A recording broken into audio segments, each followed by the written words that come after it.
Assalamualaikum warahmatullahi wabarakatuh.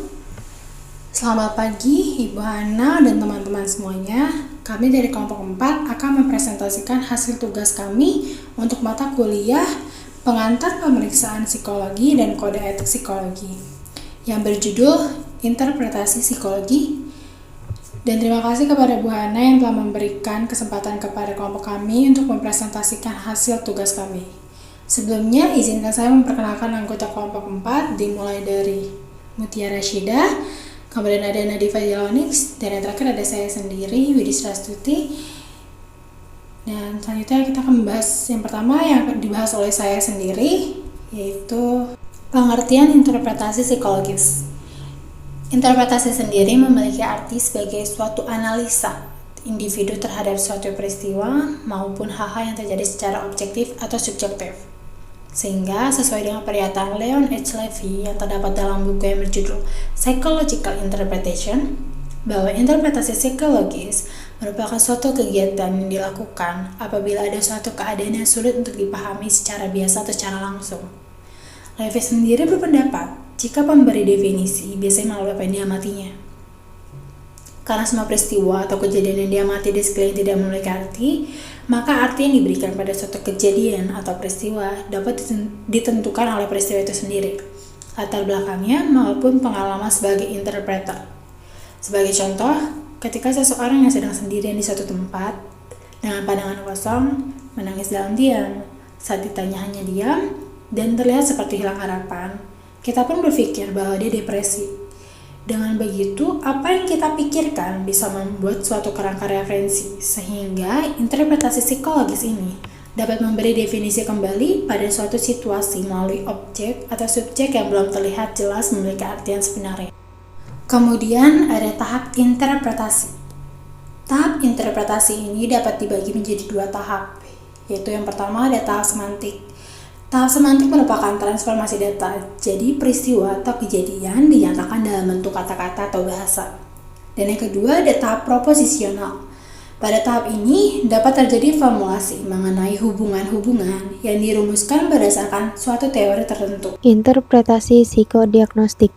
Dalam interpretasi psikodiagnostik ini berarti mendiagnosa atau bisa disebut membuat keputusan dengan mengantisipasi terhadap subjek dalam berbagai macam peristiwa atau kejadian. Data yang diperoleh untuk melakukan interpretasi psikodiagnostik yaitu dengan mengobservasi dan merespon selama pemeriksaan, mencari informasi dari sumber-sumber terpercaya seperti orang tua, saudara, catatan sekolah, atau yang lainnya. Mencari dokumen pribadi seperti benda-benda yang dimiliki atau karya, melakukan interview dan pengambilan data secara langsung, melakukan tes-tes psikologi, melakukan pemeriksaan yang dilakukan oleh disiplin ilmu atau medis. Banyaknya data yang dikumpulkan sesuai dengan tujuan pemeriksaan. Kemampuan dan keterampilan yang diperlukan dalam proses psikodiagnostik menurut Sandberg. Mengetahui tujuan penilaian dengan jelas.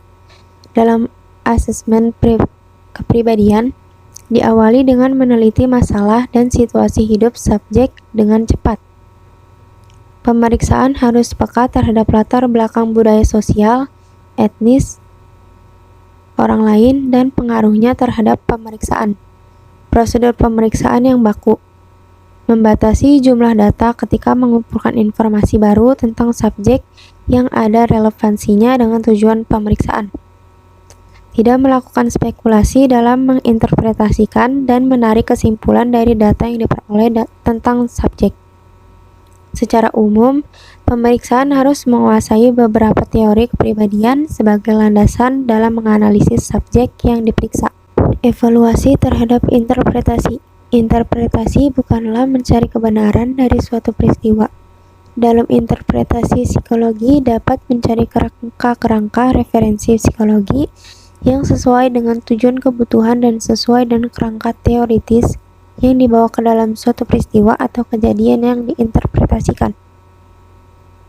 Dengan demikian, dalam suatu interpretasi, kita tidak dapat mengadakan penilaian benar atau salah, tetapi dapat menyatakan sebagai tepat atau kurang tepat, cocok atau tidak cocok. Evaluasi ini pada dasarnya merupakan suatu proses penilaian yang mana terdapat dari informasi yang luas, seringkali mencakup hasil-hasil dari pengetesan yang dipadukan menjadi satu pemahaman yang bermakna dari seseorang tertentu.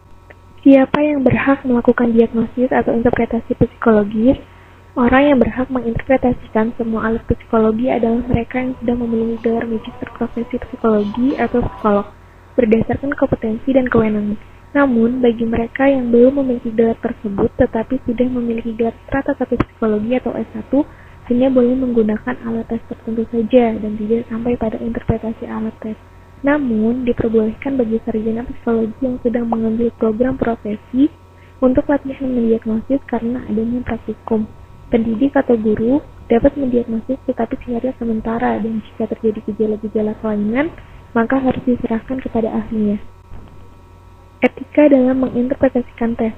Pertama, hanya pada aspek-aspek yang dapat dikuantifikasikan.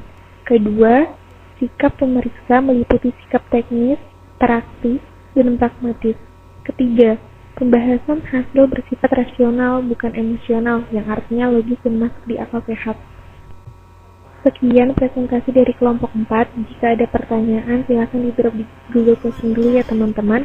Kurang lebihnya mohon maaf. Wassalamualaikum warahmatullahi wabarakatuh.